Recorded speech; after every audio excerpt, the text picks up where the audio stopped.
আমেরিকার পতনের পরে এরপরে ইসরায়েল হবে এই বিশ্বের রুলিং স্টেট, এবং সেই দেশ থেকেই দাজ্জাল বের হবে এবং সারা বিশ্ব শাসন করবে। তারপর কি হবে? তারপরে এই মালহামাটা হবে যার কথা বললাম, অথবা এই মালহামার পরে ইসরায়েল হবে এই বিশ্বের রুলিং স্টেট। তারপরে এদেরকে প্রতিহত করার জন্য আল্লাহ রাব্বুল আলামিন মুসলিমদেরকে ঐক্যবদ্ধ করবেন।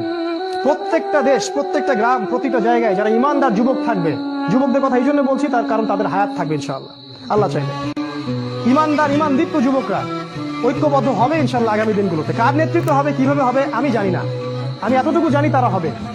কারণ আল্লাহ রাব্বুল আলামিন তার নবীর মাধ্যমে জানিয়েছেন এই বাংলাদেশ বলেন, পাকিস্তান, আফগানিস্তান, এই পুরো জায়গাগুলো, ইন্ডিয়া, এই জায়গাগুলো থেকে যুবকদের অনেক কাফেলা আসবে এবং তারা ইমামুল মাহদির সাথে যুক্ত হবেন।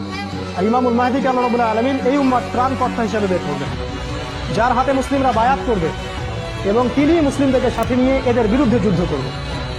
এবং এই যুদ্ধে প্রথম দিকে মুসলিমরা অনেক পরাজিত অবস্থায় থাকবে, অনেক মুসলিম মারা যাবে। আল্লাহ রাসূল বলেছেন 3 ভাগের 1 ভাগ মুসলিমই শহীদ হয়ে যাবে। আমরা দোয়া করি ওদের একজন যেন আমরা হতে পারি।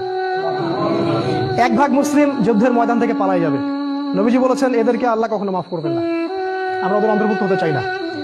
আমাদের নবীজি বলেছেন 1 ভাগ মুসলিম বাকি থাকবে, অল্প কিছু মুসলিম, আল্লাহ ভালো জানেন, অল্প কিছু মুসলিম, এই মুসলিমদের হাতে আল্লাহ পাক বিজয় দান করবেন এবং ওই পশ্চিমা সভ্যতার পতন ঘটবে। আমেরিকা বলে কোনো কান্ট্রি পৃথিবীতে থাকবে না, ইসরায়েল ধ্বংস হবে, পুরো ব্রিটেন পশ্চিমা সভ্যতা ধ্বংস হয়ে যাবে, পৃথিবীর আয়তন কমে আসবে, টেকনোলজি গুলাও চলে যাবে, মানুষ আবার ওই ঘোড়া, ওই ঢাল, ওই তলোয়ারের যুগে ফিরে যাবে, ঠিক আগের যুগে।